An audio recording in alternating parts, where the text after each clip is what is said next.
এই বছরের প্রথম আজকে মজা করে আম মাখানো খেলাম।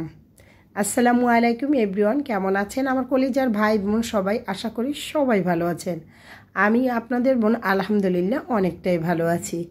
চলে আসলাম ছোট্ট একটা ব্লগ ভিডিও নিয়ে। আশা করি ভিডিও দেখার শুরুতে একটা লাইক দিয়ে ভিডিওটা দেখা শুরু করবেন। আর বোনটাকে যদি একটু ভালোবেসে থাকেন অবশ্যই ভালো মন্দ যেটাই হোক ছোট্ট করে একটা কমেন্ট করে জানাবেন। আর যদি আরেকটু ভালোবাসেন তাহলে একটা করে শেয়ার করে দিবেন। চলে আসলাম কিন্তু প্রতিদিনের মতো একটু রান্নাবান্নাও একটু শেয়ার করি। আসলে আমার এই মোবাইলটা দিয়ে বাচ্চাদের হোয়াটসঅ্যাপও চেক করতে হয়, পড়াশোনা আবার আমারও কাজ করতে হয়, তাই ওইভাবে সব কিছু আমি ভিডিও করতে পারি না।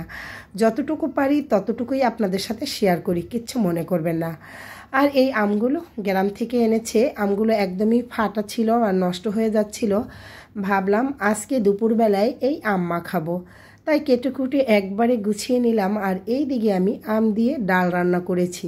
আমের ডাল তো খেতে দারুণ মজা, কি বলেন? আর মিঠু তো সবসময় আমার সাথেই থাকবে। কিভাবে হাত পা ছড়াই দিয়ে বসে আছে দেখতে পাচ্ছেন আমার কিউট বেবিটা। সবাই কিন্তু মিঠুকে মাশাল্লাহ বলবেন।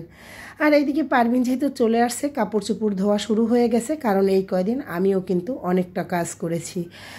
আর এইদিকে যেহেতু দুপুর হয়ে গেছে, চিন্তা করলাম এখন এই আমটা মাখাবো। আমি কিন্তু বয়স দিতে পারছি না, আমার এখনও জিভে পানি আসছে। আপনাদের জিভে পানি আসলে আমার দোষ নেই। আগামীকালকে আম কিনে এনে তারপরে এভাবে মেখে খাবেন। আমার কিন্তু সত্যি জিভে পানি আসছে, আমি ঠিকভাবে কথাও বলতে পারছি না।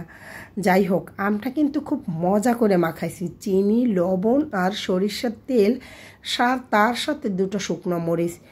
কী যে লোভনীয় হয়েছে আর কী যে মজা হয়েছিল কি আর বলবো।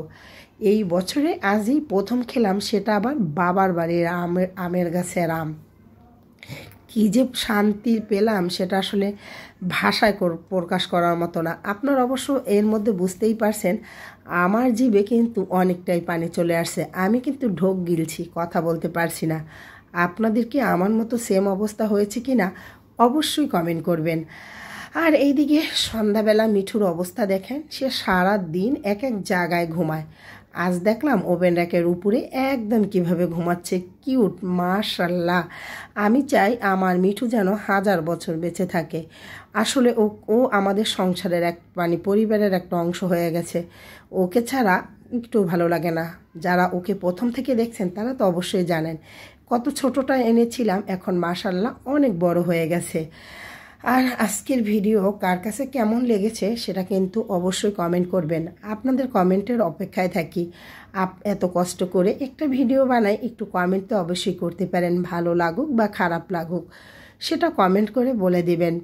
আমি কিন্তু আপনাদের পছন্দের উপরেই সব কিছু নির্ভর করব। আর মিঠুকে একটু রাগা নিচ্ছিলাম, আর ও সব জায়গায় খালি এভাবে ঘুমায়। আর গরমের দিন আসলে ওর এমনই অবস্থা হয়। সবাই ভালো থাকবেন, সুস্থ এবং সুন্দর থাকবেন। আল্লাহ হাফেজ।